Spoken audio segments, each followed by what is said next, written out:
사랑만 있으면 사람에게 있어서 가장 소중한 것을 둘라 하면 이것저것을 들 것이다. 그러나 이 세상에서 가장 소중한 것은 사랑이다. 이 사랑만큼 위대한 것도 없다. 이 사랑은 천하를 행복하게도 만들고 천하를 불행하게도 만드는 힘이 있다. 하나님의 아들 예수를 보내신 것도 이 세상을 사랑하셔서이다. 그러나 반면 예수를 사랑하지 않는 이들을 심판하시기 위함이다. 사랑을 받아들이지 않은 이들을 향한 진노가 심판이다. 그런데 어느 순간부터 우리 안에 사랑이 없다. 하나님을 향한 사랑도 없고 사람을 향한 사랑도 없다. 오히려 사랑보다는 욕심이 있고 증오가 있다. 사랑만 있으면 다 될 것 같았던 시간이 지나면 사랑으로도 되지 않는 것들이 우리들 안에 들어오기 시작한다. 그때부터 사랑은 사라지고 다른 것들이 우리들을 장악한다. 예수가 이 땅에 오셔서 우리에게 주려고 했던 것이 바로 이 사랑이다. 이 사랑이 아들을 보내셨고 이 사랑이 하늘을 버렸다. 이 사랑이 목숨을 버렸고 이 사랑이 오늘 우리들의 심장을 두들기고 있다. 사랑은 참으로 신기하다. 사랑이 있는 자는 사랑하는 이를 향해 계속적으로 움직인다. 자신의 전부를 다 주어도 더 주고 싶은 사랑으로 삶을 상대를 위해 던진다. 기꺼이 자신이 사라져도 그 사랑을 위해 그 사랑을 상대가 받아준다면 사랑은 그렇게 그 사랑을 가진 자의 심장을 움직인다. 오늘도 나를 움직이는 힘이 사랑이라면 나는 행복한 사람이다. 하지만 사랑을 잃고 파산한 배처럼 지금 이 땅에 사랑의 목숨을 걸었던 자들의 파손된 배들이 이곳저곳에 나뒹굴고 있다. 어차피 이 땅의 사랑은 완전하지 못하고 영원하지 않다. 그럼에도 하나님이 이 사랑을 허락하신 이유는 그분의 사랑을 조금이나마 알게 하기 위함이다. 그것을 알면 우리에게 허락되어진 부부의 관계, 남녀의 관계, 부모와 자식의 관계, 형제와 형제와의 관계는 목적을 잃은 것이다. 이것이 영원하지 않다는 것을 그분도 알고 있다. 그럼에도 이 모든 관계를 허락하신 이유는 다른 것으로는 하나님의 사랑을 알 수 있는 방법이 없기 때문이다. 오직 하나님을 알 수 있는 길은 사랑 외에는 없다. 그래서 그분이 아담과 하와를 창조하신 것이다. 그러나 그것이 불완전하기에 완전한 사랑을 예수를 통해서 우리에게 보여주신 것이다. 사랑만 있으면 되는데 또 무엇이 우리에게 있어야 우리는 만족하는가? 신앙에 있어서 우리는 예수의 사랑만 있으면 된다. 삶에 있어서는 사랑하는 이만 있으면 된다. 여기에 그 다른 것도 첨가하면 안 된다. 그 사랑을 가지고 그냥 삶을 살면 된다. 그 사랑을 가지고 우리는 예수와 하나 된 믿음으로 삶을 살면 된다. 그런데 우리는 너무도 복잡하다. 사랑으로 만족하지 못하고 자꾸 다른 부족함이 채워지면 만족이 올 줄로 생각을 한다. 하지만 그 모든 것들을 다 가져도 사랑을 잃어버렸다면 그는 가장 불행한 사람이다. 사람들은 사랑은 언제든지 나중에라도 할 수 있다고 생각한다. 그러나 사람이 서로 사랑하는 이를 만나 사랑하는 것은 기적이다. 이러한 기적이 우리가 생각하는 것처럼 내가 마음 먹는다고 되어지는 것이 아니다. 그러기에 사랑이 어느 날 나도 모르게 왔다가 내가 알아채지 못하면 내가 붙잡지 않으면 가버리고 만다. 그러기에 내 인생에 가장 중요한 것을 선택할 때 그 사랑을 붙잡는 것이 기적을 이루는 길이고 행복을 이루는 길이다. 그것이 일방적일 때는 가슴앓이 사랑으로 오랜 세월 가슴 아플 것이다. 지금 그 가슴앓이 사랑을 예수가 하고 있고 그 사랑을 우리가 해야 한다. 어쩌면 사랑을 잃은 자의 슬픔이 당신의 심장을 억누르고 있을 때도 있지만 이것 또한 그분의 사랑을 알게 하기 위한 그분의 뜻이다. 그분은 우리의 고백을 듣고 싶어한다. 나는 당신의 사랑만 있으면 돼요.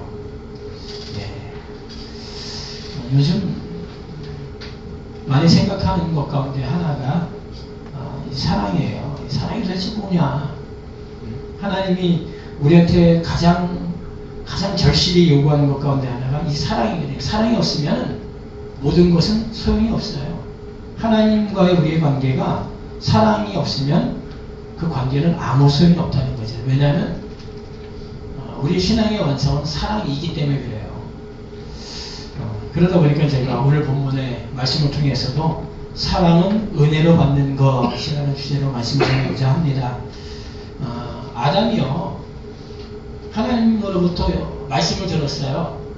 이 선악과 따먹으면 죽어. 정령 죽어. 그런데 그 선악과를 누가 따먹었냐면요, 하와가 낼름 따먹은 거야. 하와가. 그리고 그 하와가 선악과를 자기한테 주는 거예요. 당신도 먹으라는 거예요. 그러면 아담이 그 선악과 먹으면 자기 죽을 거 알아요, 몰라요? 알지요.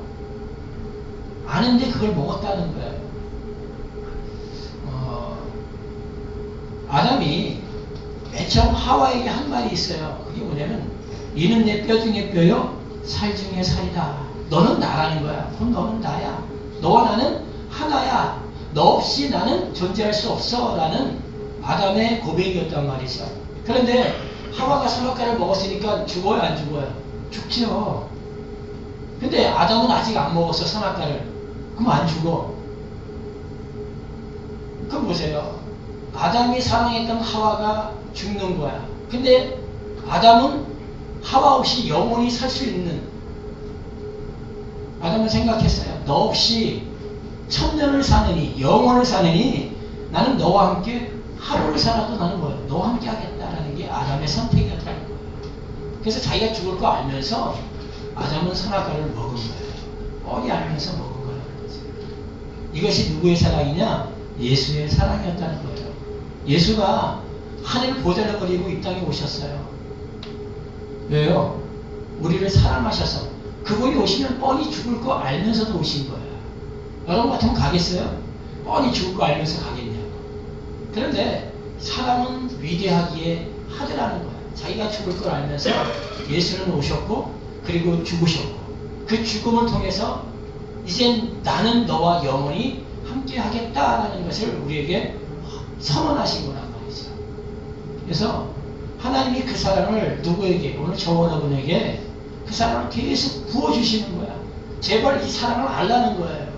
제발 이 사랑을 좀 알았으면 좋겠다라는 거죠. 하나님이 남자와 여자를 만드시고 서로 사랑하게 하신 이유는 그 둘이 하나됨을 통해서 생명을 태어나게 하기 위해서 남자와 여자를 사랑하게 만드셨어요. 그래서 남자와 여자가 사랑하면 뭐예요? 결혼하잖아요. 결혼하니까 뭐가 태어나요? 자녀가 태어나자라는 거죠. 그래서 그 자녀를 통해서 생명이 계속적으로 이어져 내려갑니다. 우리나라가 남아 선호 사상이 있어요. 그래서 아들을 못 낳으면 칠거지약에 의해서 소박을 당하는, 꼭 아들을 낳아야 돼. 왜요? 아들을 낳아야 뭐가 흘러내려가요? 그 계보가 흘러내려, 가문이 흘러내려가요. 생명이 흘러내려가거든요. 그래서 아들 했던 거란 말이죠. 근데 성경에 보니까 성경도 이 아들에 대해서 굉장히 중요하게 여기더라는 거예요. 근데 오해하지 마세요. 나 아들 없는데, 저도 없어요, 아들. 아들 없다고 오해하지 마세요. 자녀 없다고 오해하지 마세요. 이것은 하나님이 우리에게 자녀가 태어나서 그 아들이 생명을 이어나가는 것 통해서 영적으로 우리에게 무엇인가 알려주시고자 하시는 그림자야. 우리는 다 그림자예요. 결혼생활도 그림자요. 자녀를 낳는 것도 다 그림자야. 뭔가를 말씀하시려고 하는 그림자라는 거예요. 구약의 위대한 인물을 손꼽으 라면은요, 그 중에 한 사람이 다윗입니다. 하나님의 마음에 합한 자. 그러나 다윗의 인생을 보면은요, 결코 우리가 생각하는 것처럼 형통한 인생이 아니에요. 우리는 예수님 믿으면 만사 형통, 일 잘 풀린다, 행복하다, 기쁘다라고 생각할지 모르지만, 우리가 알고 있는 다윗, 하나님의 마음에 합한 자라고 했던 다윗의 인생도 정말 불행한 인생이에요. 그 인생 자체를 보면요, 고통스러운 인생입니다. 또한 그의 인생이 거룩한 인생이냐? 아니에요. 거룩하지 않은 인생이야. 그럼에도 불구하고 하나님은 그의 인생을 통해서 오늘을 살아가는 우리에게 복음이 무엇인가 이걸 알려주려고 다윗이라는 사람을 기록해 놓은 거예요. 복음은 이거야. 너희가 예수를 믿는다는 건 이거야 라는 것을 우리에게 뭐야? 지금 말씀하시려고 하는 것이 있다는 거죠.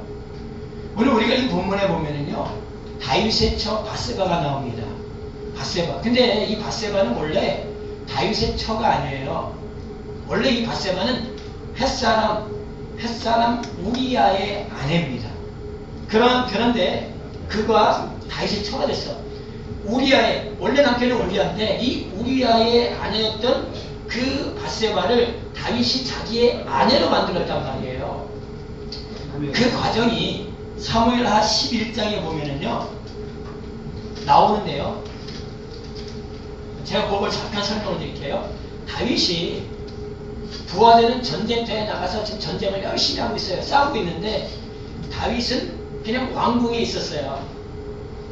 그러다가 심심하니까 지붕, 왕궁 지붕 위에 올라가서 이리 갔다 저리 갔다 왔다 갔다 하는데 갑자기 그의 눈에 뭐가 보였냐면요. 목욕하고 있는 한 여인이 보인 거야. 목욕하고 있는 한 여인이. 그래서 그 신하한테 얘기를 한 거야. 저 여인이 누군지 살펴보고 와라. 보고를 들으니까 햇사람 우리아의 아내라는 얘기를 들었어요. 아 그러면은 그 여인이 처녀가 아니잖아. 자기 부하 장수의 아내잖아. 아 그래? 그럼 그냥 넘어가야 되는데 다윗은 자기 부하 장수의 아내임에도 불구하고 그 여인을 왕궁으로 불러들였어요. 불러들여서 그 여인과 동침을 한 거예요. 잠을 잔 거예요. 여기서 주목해야 될 몇 가지가 있습니다. 그 하나가 다윗이 머문 왕궁에 지붕에서 왔다 갔다 했던 왕궁하고 우리아가 머물렀던 우리아가 사는 집 밧세바가 목욕했던 그 거리가 짧았겠냐라는 거예요. 여러분 왕궁하고 부하 장수가 사는 것하고 짧지가 않아요. 아마 멀 거란 말이야. 근데 뭔데 목욕을 하고 있는 여인이 다윗의 눈에는 아름답게 보였다는 거예요. 아니 만왕경을 가지고 본 것도 아니고 600만 불의 사나이도 아닌데 어떻게 그가 아름답게 보였냐는 거예요. 그게 우리가 좀 생각해 봐야 돼요. 그리고 또 하나는 불러들였어. 그 밧세바를 왕궁으로 불러들였단 말이야. 그럼 밧세바는 남편이 있는 여인입니다. 왕이 야 너 나하고 잠자자 그런다고 자요? 이건 자지 않. 근데 잤다는 거예요. 여기는요. 왕이 자자고 한다고 해서 지도가 있지 자면 안 되죠. 근데 이 여인은 왕하고 잠을 잤다는 거예요. 동침을 했다는 겁니다. 그리고 뭐예요? 임신을 했어요. 임신을 한 거야. 큰일 났잖아 이제요. 하룻밤 다 잤는데 그냥 임신을 했으니 큰일 난 거야. 왕도 난처하고 밧세바도 난처한 겁니다. 결국 이 문제를 해결하기 위해서 다윗이 머리 쓴 게 뭐냐면요. 전쟁터에 있는 그 밧세바의 남편 우리아를 데리고 온 거야. 데리고 와서 야 너 전쟁하는데 노고가 많다. 빨리 집에 가서 네 부인하고 회포를 풀어. 집으로 보낸 거야. 뭐 하려고요? 자기의 씨를 우리아의 씨로 바꾸려고. 풀어. 집에 가. 근데 이 우리아가 집에를 안 가요. 집에를 안 가고 누구 하고 있어요? 그냥 군인들하고 섞여 있는 거야.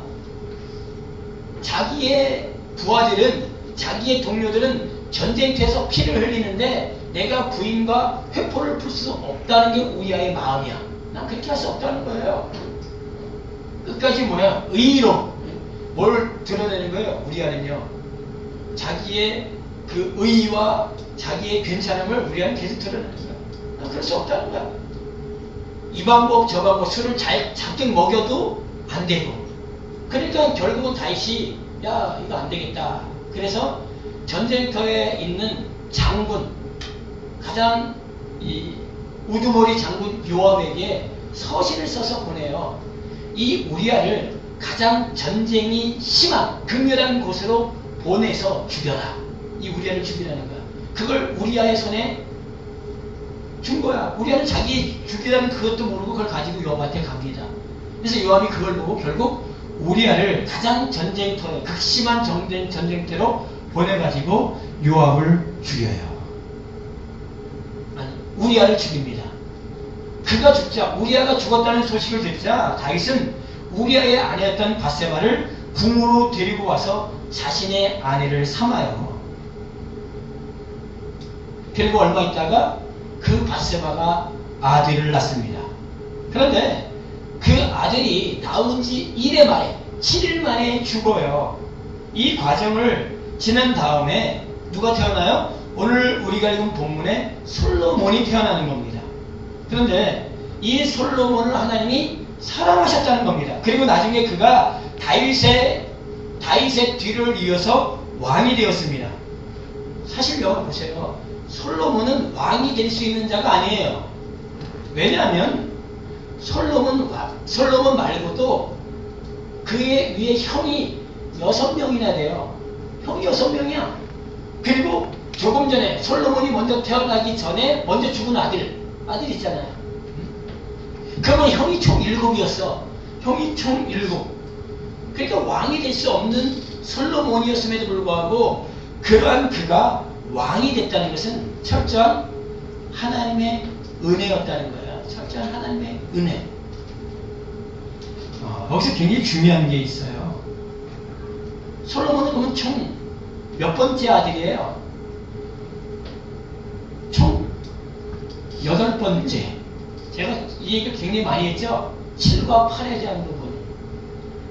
7번째 바세바가 낳은 아들, 다윗의 7번째 아들이 죽었어요. 7이 죽은 거야. 그리고 누가 8이라는 솔로몬으로 다시 살아나가지고 그 8이 왕이 된 거란 말이에요. 예수 그리스도라는 그분이 이 땅에 7로 오셔가지고 그분이 십자가에서 죽으신 다음에 8이라는 존재로 다시 부활해서 그가 왕이 된 것처럼 오늘 그걸 보여준 거란 말이에요. 오늘 그래서 7번째 아들이 죽을 수밖에 없었던 이유가 있어요. 제가 좀 이따 더 설명드리겠지만은 반드시 다윗의 7번째 아들은 죽어야 돼. 그래야 8번째 아들 솔로몬이 왕이 될 수가 있는 거거든요. 그리고 또 하나는요, 다윗의 6명의 형들은 다 어디서 태어났냐면요, 헤브론에서 태어났어요. 헤브론. 그리고 누구만? 이 솔로몬만 예루살렘에서 태어났어요. 예루살렘에서. 이렇게 중요한 거예요. 예루살렘에서 태어났다는 게 굉장히 중요하더라고요. 이 사무엘하 3장 2절에서 5절 보면은 다윗의 아들들이 쭉 나와요. 다윗이 헤브론에서 아들을 낳았으되 맏 아들은 암논이라. 이스라엘 여인 아히노함의 소생이요, 둘째는 길르압이라. 갈멜 사람 나발의 아내 되었던 아비갈의 소생이요, 셋째는 압살롬이라. 그술왕 달메의 딸 마아가의 아들이요, 넷째는 아도니아라. 핫깃의 아들이요, 다섯째는 스바다라. 아비달의 아들이요, 여섯째는 이드르함이라. 다윗의 아내 에글라의 소생이니 이는 다윗이 헤브론에서 낳은 자들이더라. 헤브론에서 6명의 아들을 낳았어요. 헤브론은 연합이라는 뜻이 있어요. 연합. 그런데 반드시 어디로 올라가야 돼요? 연합이 된 자는 반드시 예루살렘으로 올라가야 돼요. 평화의 그 평강의 성, 평강의 왕, 그 평화의 성으로 올라가야 돼. 거기서 태어난 그가 뭐예요? 그가 왕이에요. 그가 왕이 될 수 있어요. 예루살렘에서 태어난 자만 왕이 될 수 있단 말이죠. 그런데 예루살렘에 올라가서 다윗이 첩첩을 많이 뒀어. 또 첩첩을요. 그래서 11 아들과 딸을 뒀습니다. 사무엘하 5장 13절 16절. 다윗이 아들이 몇 명인지 아십니까? 다윗의 아들이 총 죽은 자까지 따진다면요, 총 18명이에요. 아들만. 총 18명이에요. 그래서 예루살렘에서 낳은 아들들, 사무엘하 5장 13절 16절에 보면은 다윗이 헤브론에서 올라온 후에 예루살렘에서 첩첩들을 더 취하였으므로 아들과 딸들이 또 다윗에게서 나니 예루살렘에서 그에게 난 자의 이름은 삼무아와 소박과 나단과 솔로몬과 이팔과 엘리수아와 네벳과 야비아와 엘리사마와 엘야다와 엘리멜렉이었더라. 자녀를 많이 낳았어요. 근데 왜 솔로몬이 8번째 아들이라고 제가 얘기했냐면요, 8번째인지 9번째인지 몰라. 근데 제가 왜 8번째라고 얘기했냐면은 여기 하나님 우리한테 말씀하시려고 하는 복음이 있어요. 성경 전체에 보면은 다윗의 부인의 이름이 딱 8명만 나와. 부인의 이름. 아까 첩첩이 많이 있잖아요. 많이 있는데 불구하고 다윗의 부인의 이름이 8명만 나옵니다. 그 첫 번째 부인이 미갈입니다. 미갈. 아이를 낳지 못했어요. 미갈. 첫째 부인이 미갈이에요. 사울의 딸. 그리고 그 다음이 아히노아, 아비가일, 마아가, 핫깃, 아비다, 에글라. 총 7명입니다. 그리고 8번째 등장하는 그 부인의 이름이 오늘 본문에 바세바예요. 그 외에는 안 나옵니다. 8명의 부인이 나오는데 8번째 부인이 밧세바라는 거예요. 그런데 이 밧세바는 원래 남편이 있던 자였고 또 다윗이 그 남편을 죽이고 취한 여인이었단 말이에요. 그러면 이 사실만 본다면요, 다윗은요, 지금 이스라엘 사람들이, 지금도 유대인들은 다윗을 굉장히 뭐하겠어요? 굉장히 높게 여긴단 말이에요. 대단한 자. 그런데 이 사실 하나만 봐도요, 다윗은 못된 놈이거든요. 그죠? 이렇게 못된 놈이 어떻게 왕의 자리에 앉아있을 수 있고, 그렇게 해서 취한 여인의 아들이 왕이 된다는 것은 용납이 불가한 거예요. 용납 자체가. 그럼에도 하나님은 솔로몬을 사랑했고 그를 왕으로 세웠다는 거예요. 밧세바를 통해서 태어난 그 아들을 왕으로 세웠다는 거예요. 하나님은요. 그리고 그를 사랑했다는 거죠. 잘 보세요. 여기는요, 하나님 우리한테 주시려고 하는 놀라운 복음의 메시지가 있는데, 이 밧세바가 누굽니까? 바로 저와 여러분이에요. 여러분이 밧세바란 말이야. 저와 여러분이 밧세바입니다. 저와 여러분의 본 남편은 누구예요? 우리아야. 우리아입니다. 다시 말해서 첫사람 아담, 첫째 사람 아담이 우리의 본 남편이야. 율법이 우리의 본 남편이란 말이에요. 그래서 그 본 남편은 반드시 죽어야 돼. 이 다윗이 우리아를 죽인 이유가요, 반드시 죽어야 돼. 그래야 밧세바가 뭐가 돼요? 다윗의 아내가 될 수 있는 거예요. 예수 그리스도가 우리를 아내 삼으려면은요, 본 남편 율법이 반드시 죽어야 돼요. 반드시 본 남편 첫사람 아담이 죽어야 되는 거야. 그래서 예수가 이 땅에 첫사람 아담이 되어 죽은 거예요. 그가 죽은 거야. 왜? 그가 죽어야 우리가 뭐가 될 수 있어요? 마지막 아담인 예수의 부인이 될 수 있는 거거든요. 그래서 그냥 인간적으로 볼 때는 다윗은 못된 놈이고 쳐죽일 놈이야.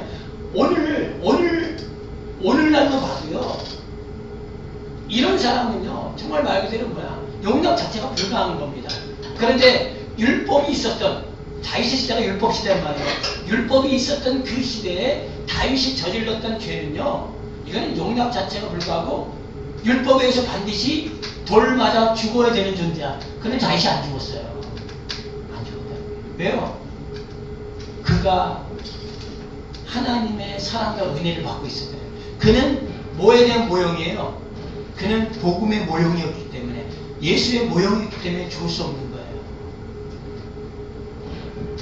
우리가 마지막 아담이신 예수의 아내가 되기 위해서 우리의 본 남편인 첫사람 아담이 반드시 죽어야 합니다.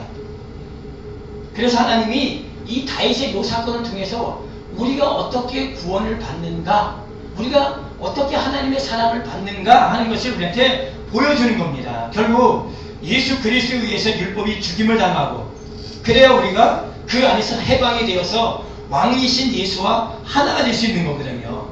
사실 밧세바는 왕비가 될 수 없는 여인입니다. 그런 그가 다윗의 일방적인 취함으로, 그러니까 밧세바가 내가 왕비가 되어야지 라고 해서 된 게 아니에요. 다윗이 일방적으로 밧세바를 뭘로 만든 거예요? 왕비로 만든 거예요. 일방적으로. 저와 여러분들이 내가 예수의 부인이 되어야지, 내가 하나님의 자녀가 되어야지 여러분들이 애써 노력해서 된 게 아니란 말이에요. 누구에 의해서? 그분의 일방적인 취함으로 우리가 자녀가 된 거란 말이에요. 예수의 아내가 된 거란 말이죠. 제가 조금 전에 말씀드렸지만은 다윗이 목욕하는 밧세바를 보았을 때 그가 시력이 얼마나 좋았으면 신이 아름답게 보였겠냐는 거예요. 여기는 누가 개입한 거예요? 하나님이 개입을 하신 거예요. 다윗의 눈에 밧세바, 그 목욕하는 여인이 그냥 아름답게 보게 만드신 거야. 왜? 그를 뭘로 만들기 위해서요? 다윗의 아내 만들기 위해서. 그리고 밧세바도 마찬가지예요. 밧세바가 다윗이 동침을 요구할 때 그 동침에 순수히 응한 것 또한 이것도 하나님의 개입하심이라고 말이에요. 개입하심이야. 인간적으로 볼 때는 다 문제가 있죠. 그러나 복음의 눈으로 보면 하나님의 구원이 우리에게 어떻게 주어지는가 하는 것을 보여주는 겁니다. 한번 보세요. 밧세바가 한 것이 무엇입니까? 아무것도 없어요. 밧세바는 정말 아무것도 안 했어. 그냥 일방적으로 다윗에 의해서 왕비가 되었습니다. 바로 이겁니다. 우리의 구원은 그분의 일방적이에요. 일방적인 겁니다. 그분의 사랑은 그냥 우리를 향한 일방적인 거야. 그 일방적인 사랑에 의해서 우리가 구원받은 거예요. 자녀가 된 거, 그 예수 그리스도와 하나가 된 거란 말이죠. 룻기서를 보면은요, 룻이 보아스의 부인이 되어 보아스의 모든 것을 누리고 다윗의 증조모가 될 수 있었던 것, 예수의 족보에 들어갈 수 있었던 것은 룻의 노력이 아니었다는 거예요. 룻의 애씀도 아니었다는 거야. 이 모든 것은 보아스의 열심이야. 룻기 3장 18절에 보면은 이에 시므가 가로되 내 딸아 이 사건이 어떻게 되는 것을 알기까지 가만히 있으라. 너 가만히 있으라는 거야. 가만히 있으라. 그 사람이 오늘날 이 일을 성취하기 전에는 쉬지 아니하리라. 누가 쉬지 않는다는 거예요? 보아스가 쉬지 않을 거예요. 너를 너의 그 사람의 자기의 아내로 삼을 때까지는 보아스는 쉬지 않을 거야. 넌 그냥 뭐 가만히 있기만 하면 돼. 이거예요. 우리도 마찬가지예요. 우리 그냥 가만히 있으면 돼. 우리의 구원과 사랑은 가만히 있으면 돼. 단지 그 사랑을 우리 뭐만 하면 돼요? 그냥 받아들이기만 하면 돼요. 그 구원을 내가 그냥 받아들이기만 하면 되는 거야. 이 너무 쉬운데 너무 쉬워서 사람들이 안 믿어요. 아예 어떻게 그렇게 해서 하나님의 자녀가 되고 어떻게 그렇게 해서 내가 구원받고 그래도 내가 뭔가 해야지, 내가 구원받았으니까 뭔가 해야지, 이렇게 생각을 한다는 거예요. 그거는 아버지가 우리에게 주려고 하는 복음을 오히려 뭐야? 거슬리는 거야. 다시 뭘로 돌아가는 거예요? 다시 율법으로, 다시 옛사람으로 돌아가는 행위란 말이에요. 그러니까 우리 뭘 하면 돼? 그냥 누리기만 하면 돼요. 그분이 내게 주신 걸 누리기만 하면 된다는 거죠. 이렇게 구원을 이루기 위해서 하나님은 쉬지 않습니다. 아니, 그분의 사랑을 성취하기 위해서 그분은 오늘도 우리의 심장에서 뛰어요. 우리의 심장에서 그분의 사랑이 뛰고 있다는 거예요. 하나님은 우리를 사랑하십니다. 우리의 잘함이나 못함과 상관없이 사랑하세요. 이를 이루기 위해서 그분은 하늘에서 이 땅으로 달려오신 거란 말이에요. 뻔히 죽을 걸 알면서도 그분의 열심은 중단되지 아니하고 오늘도 우리에게 지금 다가오고 있어요. 이 사랑을 알고 받아들인 이에게 구원이 임하는 겁니다. 우리가 아무것도 안 해도 그냥 구원이 임하는 거예요. 바세바가 그냥 왕비가 된 것처럼 그냥 우리는 뭐예요? 왕비가 되는 거예요. 그런데 여기서 우리가 보아야 될 것은요, 솔로몬이 태어나기 전에 먼저 태어난 아이가 죽었다는 것, 굉장히 중요한 거예요. 먼저 태어난 아이가 죽었다. 왜인지 아세요? 그 이유는요, 바세바가 낳은 아이가 둘입니다. 그죠? 먼저 태어난 아이는 죽었어. 두 번째 태어난 솔로몬은 살아서 왕이 됐어. 근데 왜 첫 번째 아이가 죽었을까? 첫 번째 아이를 임신했을 때에 바세바는 남편이 있었어요. 우리아라는 남편이 있었단 말이에요. 우리아라는 남편이 있기 때문에, 그래서 지금 이 바세바는 누구하고 하나가 되어 있는 상태예요. 그때 당시는 우리하고 결혼했으니까 우리아와 바세바는 하나야. 하나란 말이에요. 이걸 다시 하면 율법과 바세바가 하나로 있었던 거예요. 율법과 바세바가 하나란 말이에요. 율법을 가지고 있었단 말이에요. 누구는요? 바세바는. 그냥 율법을 가지고 있는 상태에서 다윗의 씨를 받았는데 그 다윗의 씨가 죽더라는 거예요. 왜? 율법이 있기 때문에 죽는 거예요. 내가 율법을 가지고 여러분이 믿음의 삶을 살면요, 하나님의 복음이 들어가면 죽어요. 반드시. 여기서는요, 뭐가 생명이 나올 수가 없어. 그래서 우리 하나님이 우리 안에 있는 율법이 반드시 죽어야 되는 거야. 내가 율법을 가지고 아무리 신앙생활 열심히 해보세요. 아무리 내가 예수 그리스도를 위해서 여러분 삶을 살아보세요. 그건 죽어요. 그건 반드시 죽습니다. 예수의 이름으로 해도 죽어요. 그거는요. 예수의 이름으로 내가 기적을 일으키고 능력을 행하고 예수의 이름으로 많은 권능을 행하고 예수의 이름으로 착한 일을 하고 예수의 이름으로 선한 일을 한다 할지라도 그가 율법을 가지고 있는 이상 그로부터 나온 모든 것들은 하나님이 다 죽여. 그래서 죽은 거예요. 왜? 그때 당시에 바세바의 남편 우리아는 살아있었거든요. 그래서 바세바와 우리아는 하나로 있었거든요. 그래서 바세바를 통해서 태어난 그 아이가 다윗의 씨였지만은 그럼에도 죽었던 거예요. 왜? 율법을 가지고 있는 상태에서 태어났기 때문에. 근데 두 번째 아이 솔로몬은 율법이 죽었단 말이에요. 이제 더 이상 우리아를 법으로 올가맬 수 있는 존재가 사라진 거야. 해방이 된 거예요. 그리고 이제 누구랑 다윗하고 하나 되어서 다윗의 씨를 받으니까 두 번째 아이는 살더라는 거예요. 하나님은 이 다윗과 밧세바의 사건을 통해서 율법과 복음에 대한 부분을 우리한테 말씀하고 있는 거예요. 그래서 우리가 똑같이 오늘날도 율법을 가지고 있는 상태에서 신앙생활하는 사람은 영원한 멸망으로 들어가는 걸 보여주고 있는 거예요. 하지만 복음을 가지고 믿음의 삶을 살아가는 사람은 반드시 그를 통해서 뭐가 태어나요? 솔로몬이 태어난다는 거예요. 솔로몬이. 이 솔로몬이 태어나는 건 굉장히 중요한 겁니다. 왜냐하면요, 솔로몬은 뭐에 대한 그림자야? 진리의 영의 그림자야. 예수의 그림자란 말이에요. 그래서 밧세바를 통해서 태어난 게 뭐예요? 예수라는 그 솔로몬이 태어난 거예요. 예수라는 솔로몬이 태어난 거예요. 우리가 똑같이 뭐가 태어나게 만들어야 돼? 예수라는 존재가 우리를 통해서 태어나야 돼. 복음이 태어나야 돼. 우리를 통해서요. 근데 우리를 통해서 복음이 아니라 솔로몬이라는 복음, 예수가 아니라 자꾸 사람들이 뭘 태어나게 만들어요? 첫째 아들, 죽은 그 첫째 아들이 자꾸 태어나게 한다는 게 이 땅에 있는 사람들은요. 예수 믿으면서도 반드시 죽어야 되는 첫째 아들을 태어나게 만들어. 뭘 모르니까요? 이 복음을 모르니까. 그래서 여러분, 내가 태어난 그 아들이 곧 나예요. 솔로몬을 태어나면은 나는 뭐가 되는 거야? 왕비로 있는 거고, 왕비로 있는 거예요. 근데 첫째 아들이 태어나면요, 그는 아직 왕비가 아니야. 그는 율법에 붙잡혀 있는 사람이란 거예요. 옛사람, 첫사람 아담하고 지금 하나 되어 있는 사람이에요. 그러니까 나는 예수를 믿어도 결국 구원하고 상관이 없는 거예요.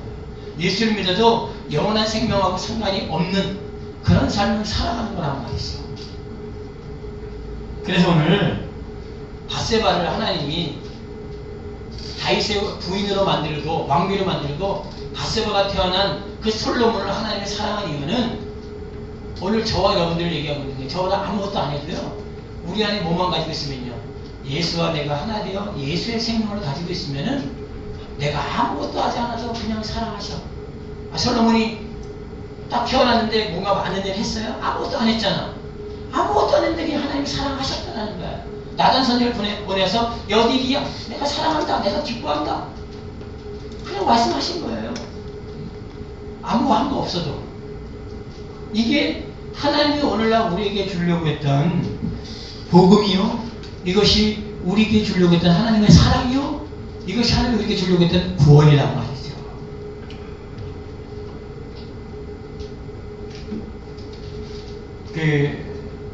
솔로몬이 왕이 될 때요, 밧세바가 다윗에게 나가서 했던 말이 있어요. 그게 뭐냐면은 왕하 1장 17절에 보면은 저가 왕께 대답하되 내 주여, 왕이 전에 왕의 하나님 여호와를 가리켜 계집종에게 맹세하기를 내 아들 솔로몬이 정녕 나를 이어 왕이 되어 내 위에 앉으리라 하셨거늘.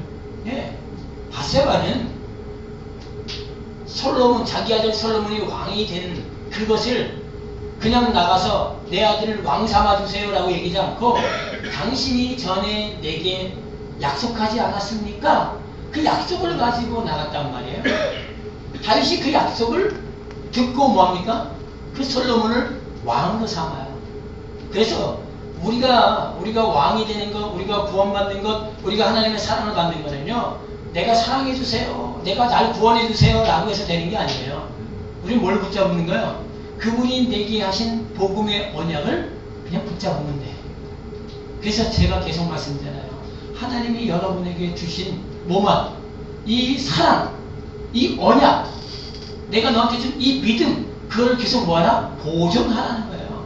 계속 보존하고 있어. 그거 가지고 있으면은 하나님은 절대로 자기가 내뱉은 언약을 뭐하지 못해요? 어기질 못해요. 그래서 우리 안에 있는 그 언약을 보신단 말이야. 아, 예수라는 언약이 너 안에 있구나. 내가 너한테 말하는 그 복음이 너 안에 있구나. 그럼 끝나는 거예요. 왜? 그걸 보시니까. 그게 내 안에 있으면 나는 뭐가 되는 거예요? 나는 구원받는 거고, 나는 하나님의 자녀가 된 거고, 나는 누구와? 예수와 하나가 된 거고, 나는 더 나가서 아버지와 하나가 된 상태로 하나님의 나라에 있는 자가 되는 거예요. 그래서 하나님은 오늘 사랑은 뭘로 받는 거다? 그냥 은혜로 받는 거예요. 여러분이 잘하고 못하고 상관없어요. 그냥 그분이 내게 주신 그 모든 것을 그냥 거저 주시는 것을 뭐 하면 돼요? 그냥 받아들이기만 하면 돼요. 감사합니다. 고맙습니다. 나 같은 게 어떻게 이런 걸 받아요? 라고 말하지 마세요. 그냥 받아들이시면 돼요. 그것을 하나님이 기뻐하시고 그렇게 받아들이는 일을 하나님이 뭐 하세요? 부원하시는 거예요. 오늘 그러한 은혜가, 그러한 사랑이 여러분의 삶에 언제까지요? 죽을 때까지 그 사랑과 은혜가, 그 복음이 보존되어 있기를 예수 그리스도의 이름으로 간절히 축원드립니다. 네, 기도하겠습니다.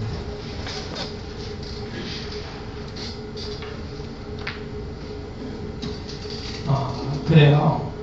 솔로몬이 잘한 거 하나도 없어요. 태어나자마자 하나님은 그를 사랑한다고 말씀하셨어요.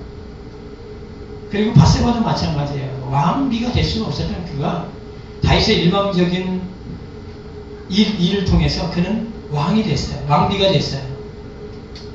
그리고 바세바는 아들 둘을 낳았는데 첫째 아들은 죽었어요.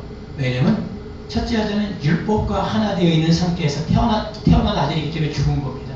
그래서 우리가 율법을 가지고 있으면요, 우리는 반드시 죽어요. 그걸 얘기하는 거예요. 율법과 하나 되어 있으면 반드시 죽는다라는 거.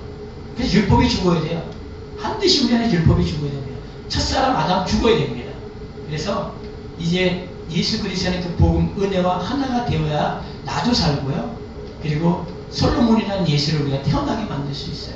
그래서 나를 통해서 하나님의 값없는 이 은혜와 사랑을 내가 받아 감격하고 기뻐하고, 이제 더 이상 내 안에 율법이 살아 움직이지 않게 오직 복음만 살아 움직이는, 그 복음만 보존하는 자 되게 해주세요. 우리 성도를 놓고 이 땅에 또 많은 하나님의 자녀를 놓고 기도하시 합격하겠습니다. 기도합니다. 아버지, 오늘 다윗의 삶을 통해서 우리들의 모습을 봤습니다.